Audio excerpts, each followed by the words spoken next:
Hey guys, and welcome to The Conscious Masculine. Today I'm here with my brother and dear friend, Aaron Christos.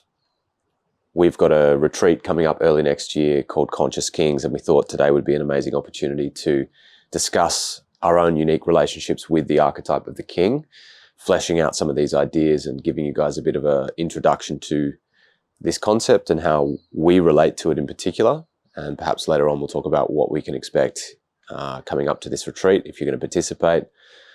Aaron, great to have you with me, brother. Thanks for having me, bro.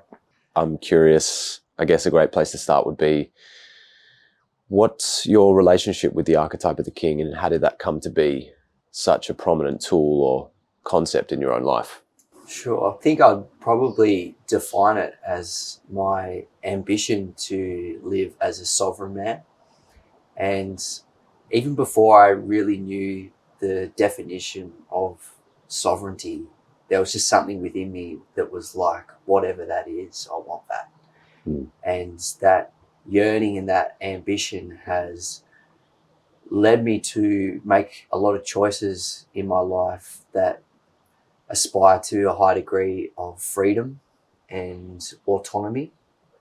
And yet, in my journey with that, I've come to recognize that there's a high degree of responsibility required to have that level of autonomy and freedom.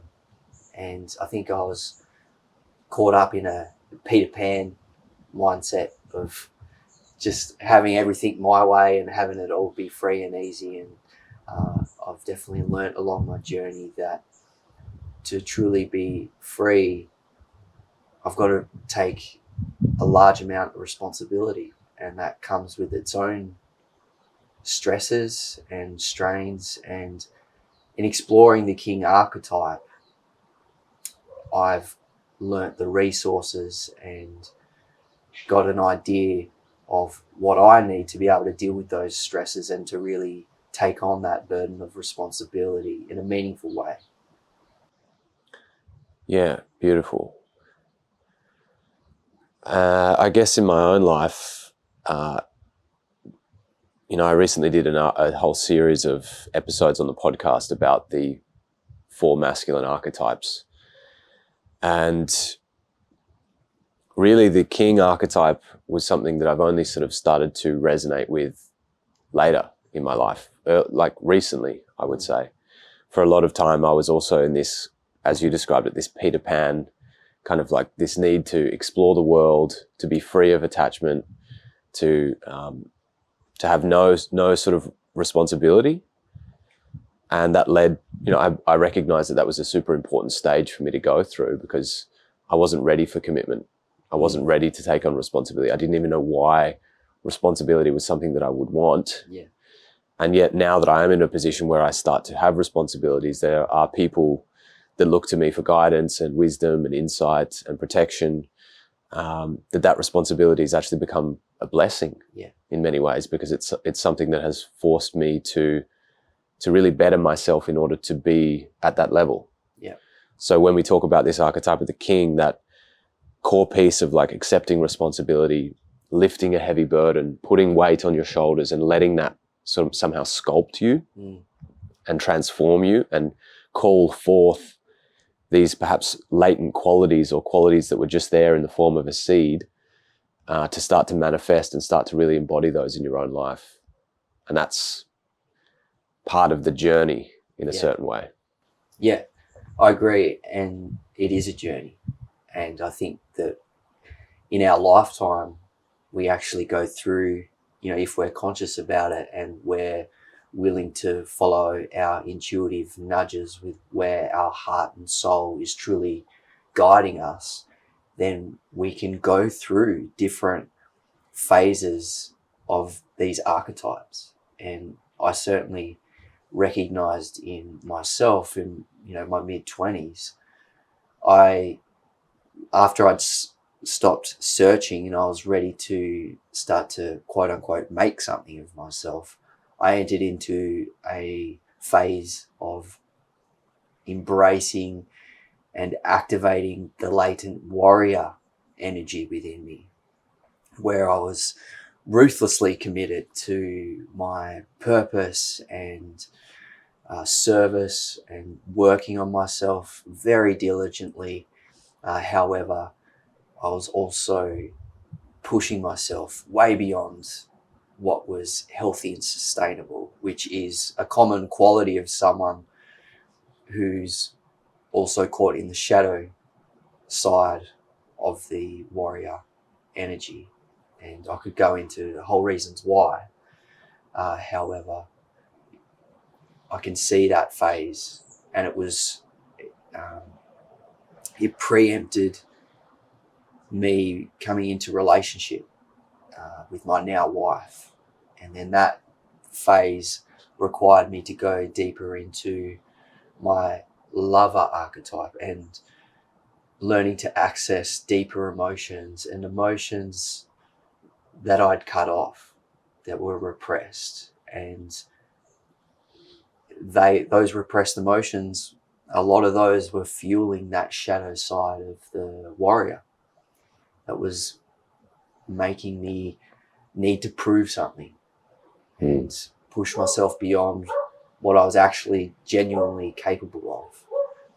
And that lover phase required me to, accept who I was and love who I was. And I really believe that self-love is a blend of accepting who we are and also developing what can be developed. It's that blend of acceptance and development. And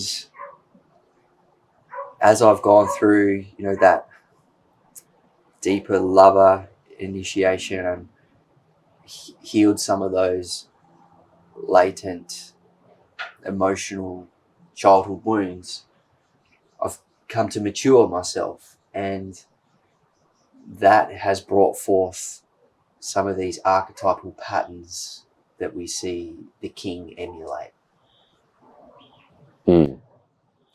Beautiful. It sounds like you've really, in many ways, by the sort of choices of your life and this development that you naturally go through, start to encounter different aspects of different archetypes. Exactly, yeah. Even if you're not aware of them. Yeah. And I certainly wasn't aware of them at the time, but I can look now, looking back, I can see when I was going into that warrior energy. And, when you and I first connected in Bali, happy accident. Yeah. We were both sort of starting our personal growth and development journey. And that was a time when both of us, I think, were very much claiming that independence, forging off into the world, looking for adventure, looking to conquest. Yeah.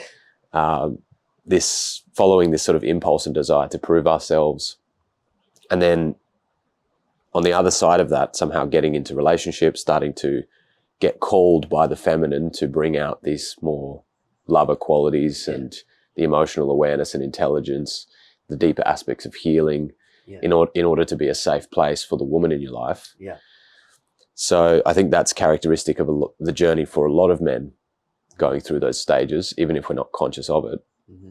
So isn't it beautiful that somehow naturally plays out? And I think that's why using the archetypes is such a powerful lens for personal growth and development, because it's archetypal. Yeah. So many of us, perhaps everyone, can relate on some level to those sort of initiations that play out at different chapters and stages of our life. Exactly. I agree. And in my experience, from what I've observed and embodied myself, the other archetypes help the full and healthy expression of the king. And that's why it's important, on our retreat. It's the Conscious King's retreat, but we're not just primarily focusing on the king archetype. We'll be exploring these other ones because they each play a role in bringing the king to the fullest, healthiest, and most mature expression. Because I think if you look at the shadow side, one of the shadow sides, or the pole shadow of the king, it can be the tyrant, where the lust for power and the service to self can play out. And the remedy for that is the lover, integrating that lover and the heart so that we can express the benevolent king the one that has kindness and compassion in the way we conduct ourselves and the way we live our lives. And a king who hasn't integrated his warrior in a healthy expression might be sort of tempted towards the exploitation of his power, using his power for power over instead of power to support or help or protect. Yeah. And then thereby sort of expressing that tyrant or a man who hasn't yet integrated his warrior and is afraid of that power might be like the weakling king who isn't able to actually show up and use his power for good. Yeah. He's afraid to use it. Yeah. And he'll be manipulative. Yeah. Yeah. So beautiful that it's really powerful to see how these different aspects and chapters that we go through in our life call forth these different archetypes, and then those archetypes are like the building blocks, the material with which we actually start to uncover and deepen our relationship with the archetype of the king. Yeah. So the king is like a culmination of all of them in a certain sense. I agree. Yeah. I'm curious about your relationship with the magician. Magician, yeah. What I left out in my story just before was before I entered into my phase of the warriorship, as I call it, I had an initiation into aspects of my magician which strongly involved plant medicine and exploring my consciousness through psychedelic drugs. It wasn't necessarily done in the most integrated way. I could have used some wise elders at the time because I didn't necessarily have any reference points for what I was experiencing in these heightened states. And because of my lack of maturity, I developed a degree of spiritual narcissism in thinking that I was, I was more evolved than I really was, and B, that I was subtly better than others because I had this spiritual understanding and could see, the different aspects of reality that aren't necessarily obvious. So these days, my magician I connect to through, yielding my consciousness and the power of it to be focused and to be focused on my desired outcome and having a high degree of self-awareness in what thoughts I'm thinking and recognizing that my kingdom, my domain, my life is a reflection of my inner state. And so my magician keeps me focused that my inner state is harmonizing with my desired outcome and my values, my core values. Yeah, beautiful. I think for me, like the king, the magician wasn't necessarily an archetype that I resonated with. I didn't think I resonated with it. And then when I was doing the episode on the magician, I actually started to see how many of the qualities of the magician I was actually starting to embody and that I held as like core values of mine, like lifelong learning, the search for wisdom, and a deep desire to explore consciousness and elevate my level of consciousness. And the integration of all of that wisdom into an embodied form, connection to nature, and ultimately a connection to spirit or God. And my pursuits of spirituality, the journeys that I made to India, my steps on the spiritual path were all sort of preparatory stages for me to embody the magician. I think when I first learned about the magician, I had a very narrow sort of conceptualization of it. So I didn't really connect the dots between what I was doing and actually embodying it. I thought it had to be something mysterious, sort of very esoteric, like the kind of like Loki, the figure of Loki from Thor, this kind of mischief maker, this kind of character, which I didn't really think I was that. but it's less about the stereotype and more about, in my view, the qualities that we start to embody. Sure. Mm. Yeah. What would you say those qualities are? Well, I mean, as I described, like this deep desire for learning, Yeah. a passion for the pursuit of knowledge, Yeah. the embodiment of wisdom, like pulling together many different perspectives and being able to see the truth in any perspective, almost like an integral sort of approach towards, towards knowledge and understanding. Yeah. Epistemology, philosophy, spiritual practice, all of these things are kind of representative of the qualities of the magician. Yeah, I agree. And I think one of the best, like, grounded expressions and reference points for the magician is a shaman. A shaman, you know, deeply connected to nature. And if we look at reality, reality is made up of the elements: fire, earth, air, water, and then there's also ether. And I think sometimes the shadow side of the magician, when we're in that pursuit of knowledge, if we don't acknowledge ether and that there are unseen forces that go beyond material existence, and we can become in that like reductionist, materialist mindset, which greatly limits our capacity to influence our life and the life of others and be a healer, because I also see the role of the magician being a healer and using the medicines of nature to bring about healing, and then also having knowledge of self and the body and the elements that go to make up the body. And my wife has studied Ayurveda, and Ayurveda is an ancient, comes from India. It's a path of medicine that was heavily influenced by yogis who were deep in meditation and seeing reality for what it is and recognizing that these elements create the constitution of our makeup. And that's why looking at alternative medicines and things that bring about healing is also a really integral part of the magician. Mm. Yeah, and something that sort of just came to my mind when you were speaking that, because you mentioned the shaman.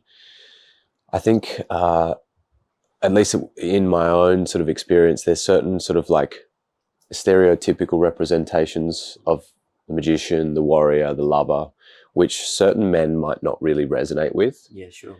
And for me, it's been really useful to like broaden my understanding of the archetypes to include, yes, say the shaman, but also like you could say like the modern sage, a man who's perhaps more a bit like book smart, who studies a lot, who integrates, different perspectives and knowledge and has like a love for learning. Yeah.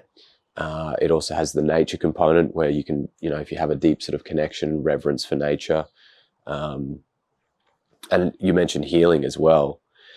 There's so many different modalities of healing, especially in the world today where we have this huge exposure to all this information online and different ways of approaching healing, alternative and modern sort of medical approaches. And all of that can be sort of weaved through. And it doesn't just need to be like the nature sort of loving hippie kind of shaman or plant medicine. There's like so many other variations that we can sort of integrate into that. So the archetypes become this very broad sort of characteristic, like cluster of characteristics that men from all different walks of life can find their own unique relationship with.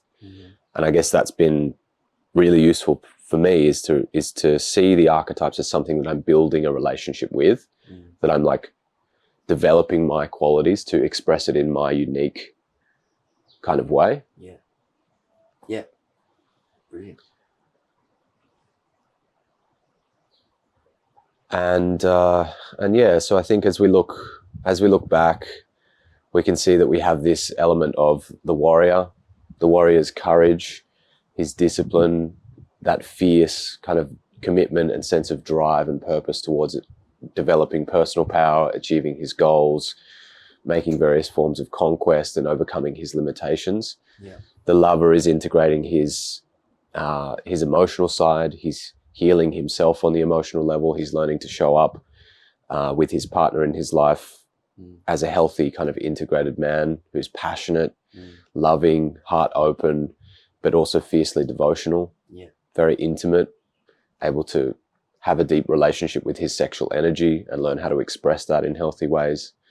The magician's integrating this quality of wisdom, learning, a love of sort of ritual and ceremony, perhaps experimentation with psychedelics or spirituality to, raise his level of consciousness. And these are all sort of foundational qualities that set a man up to be able to start to embody the king in a healthy kind of full sense. So all those are necessary ingredients. What do you think really distinguishes the king from those other three? I can't help but go back to my opening point of sovereignty.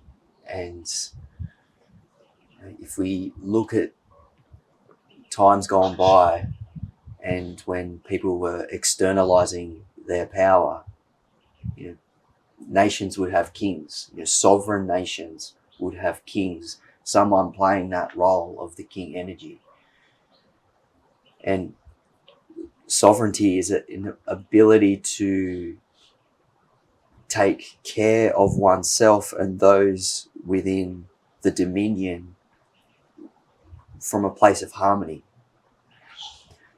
So it's more, we can take qualities of the other three and they create like a platform or a foundation for that. Mature, compassionate, but strong man to be generous, prosperous, and a safe place for those in his care. So if we look there's, the compassion, there's the right use of power and will.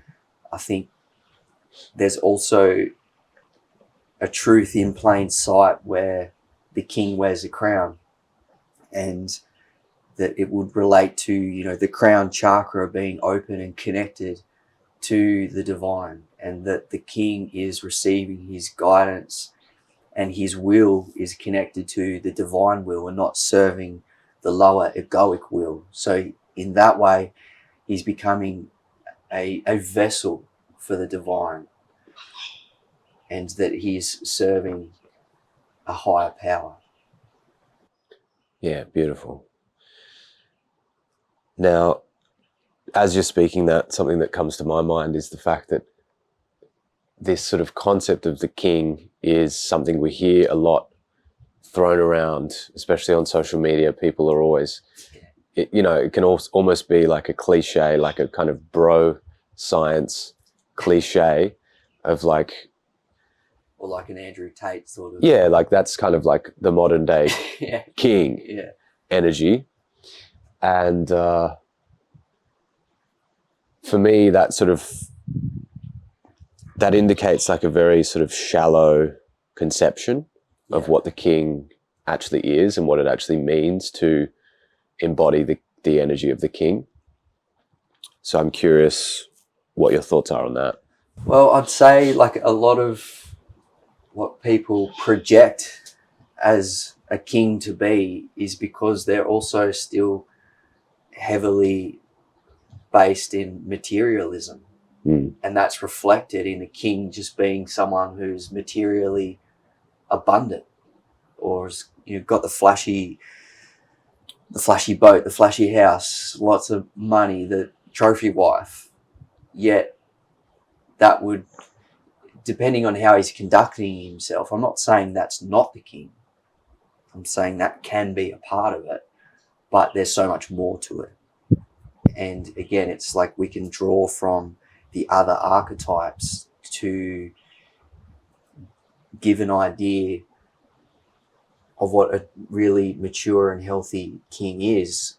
So if we go with that materialist paradigm, that materialist projection of what a king may be, he's probably very integrated in his warrior and can take action and is ruthless in his pursuits of his goals. Yet, is he doing it in a way that's compassionate? Is he treating his trophy wife with care and attending to the needs of his children, or is he still off in his pursuit of that material success? And again, like, that would also be symbolic and a symptom that his will is still attached to his ego, and he's not necessarily serving that divine will and not doing it from a place of harmony and reciprocity with the earth. And it's just me, like serve me and my will so I can look like a king. Yeah.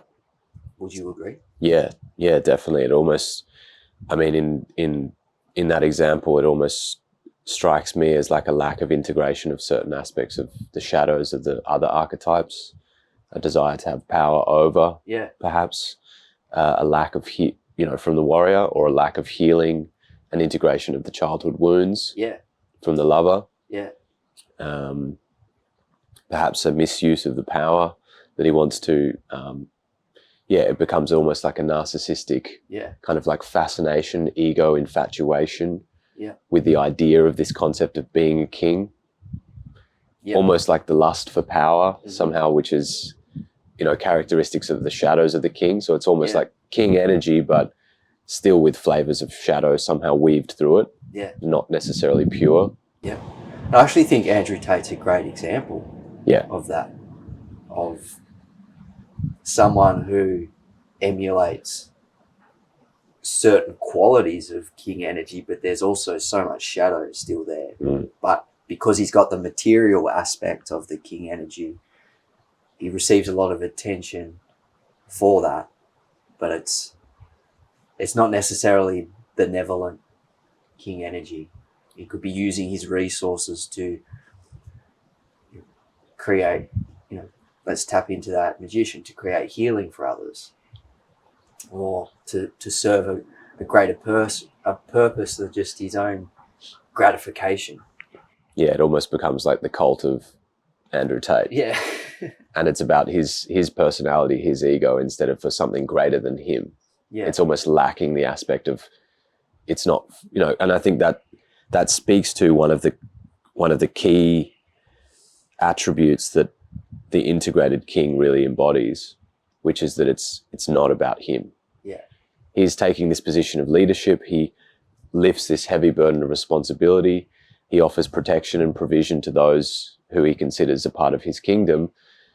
And it's selfless. Yeah. There's an aspect of selflessness about it, because yes, he has this power, but he's not illusioned by or corrupted by that power. He bears power as not as something to covet, but as a burden almost, that he takes on him because of his love for those that he considers a part of his kingdom, or those that, fall under his protection. Yeah. And in my experience, that responsibility, which at times can feel like a burden, actually becomes very meaningful when we fully engage with it and embrace it and accept it. And I think I'm quite enjoying the unraveling of Andrew Tate at the moment online. I don't know if you've seen any of the CoffeeZilla stuff. And I've seen it. Why I'm bringing that up is because it's showing his lack of integrity. And I think also, to go back to your other question around like what really defines the king, and I think integrity is a massive part of it, of like, our word is our word and we follow through with what we say we're going to do. I raise that because, Tate was saying like, I'll never sell a crypto scam. Yeah. And he goes and does that exact thing. And he's pumping and dumping left, right, centre. And again, it's like, okay, you're clearly not a benevolent king. You're out of integrity with your word. You're lying to people. You're deceiving people. And the power that he has corrupted him. Yeah. He's using it to greater enrich himself. Yeah. at the expense of the people who look towards him for leadership. Yeah. And Lord of the Rings is a great example. I can't remember the name of that king that's consumed by the power. And he's there and he's all haggard and he's clearly been corrupted and he's got the evil magician whispering in his ear. Yeah. There's such great metaphors and why I think it's important that we address archetypal patterns is because we can all relate to them in our own unique way. They're not some vague, airy-fairy thing. It's we experience and we can embody these archetypes in our own unique expression. Yeah. How I express a king is going to be different to how you express the king energy. It's going to look different, but the qualities, the values are going to be similar, if not the same. Yeah, beautiful. And I guess that in many ways, that's what's inspired us to create this idea of the conscious king, this retreat. And, we were up late one night at the Wild Man retreat, sitting around the campfire in the teepee, and we just started to have this deep sort of passionate conversation around what this could be. Yeah. And, you and I have been on a sort of parallel journey in many ways for many years, doing this work of personal growth and development and figuring out how to have healthy relationships and showing up as better leaders within our community. Mm-hmm. And so in my mind, it seemed like a beautiful idea to sort of weave these concepts together. And we've been doing different practices in our men's group throughout the year, really testing different aspects for each archetype, and then somehow weaving that into a cohesive experience that men can come along and really feel this very powerful connection and initiation to each individual archetype, with this idea of directing ourselves towards the embodiment of the king and learning to express that in its healthiest form. Yeah. Brilliant. And why I know this is going to be such a powerful retreat is how well we complement one another with, although there's been parallels, we've also ventured into very different areas of study. And, my own initiation into fatherhood has required me to, learn and cultivate different qualities within myself. You've had the gift of freedom to be able to go really deep into certain areas of topic that my time hasn't allowed me to.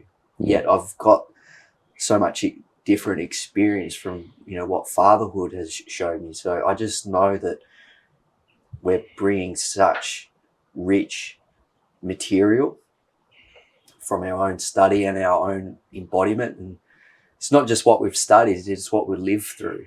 And to me, like, knowledge applied with experience becomes wisdom. And wisdom is going to be one of the core foundations of this retreat, particularly with integrating the magician archetype. And I know that we're not just bringing knowledge, we're bringing our own lived wisdom. And to me, in my experience in working with different teachers, it's that transmission of the wisdom that complements the knowledge and the study, like, to create a really meaningful and lasting transformation for participants.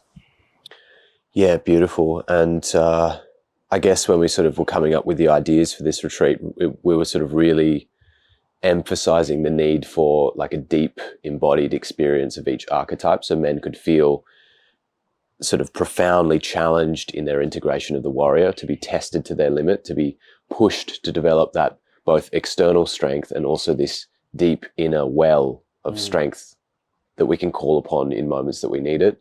We wanted to bring forth the passion and the fierce sort of devotional love that the lover really embodies, and teach men to have that deeper relationship to their sexual energy.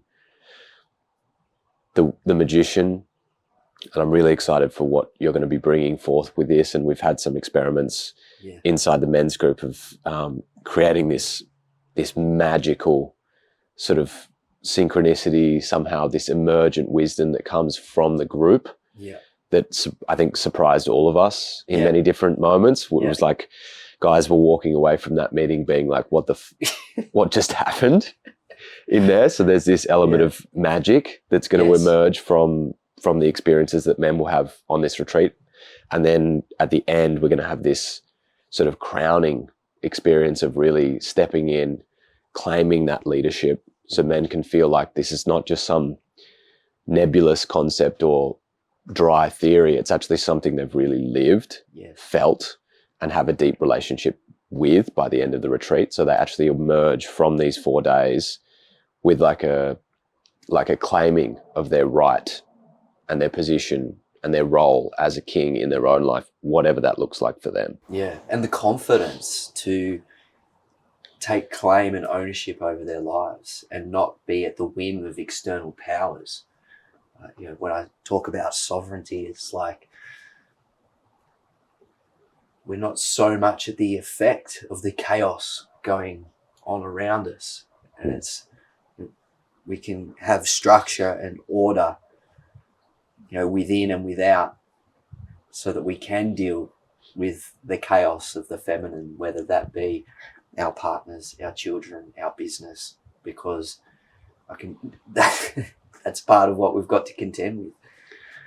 And not only are they going to have transformations within their own internal psyche and level of embodiment, but they'll come away with a blueprint and tools and understandings that's going to ensure that they sustain these changes and these transformations, because I think it's quite typical of these sort of events and retreats that people come out on a massive high and then their life throws them a shit ton of challenges and suddenly they might find themselves back down here. Mm.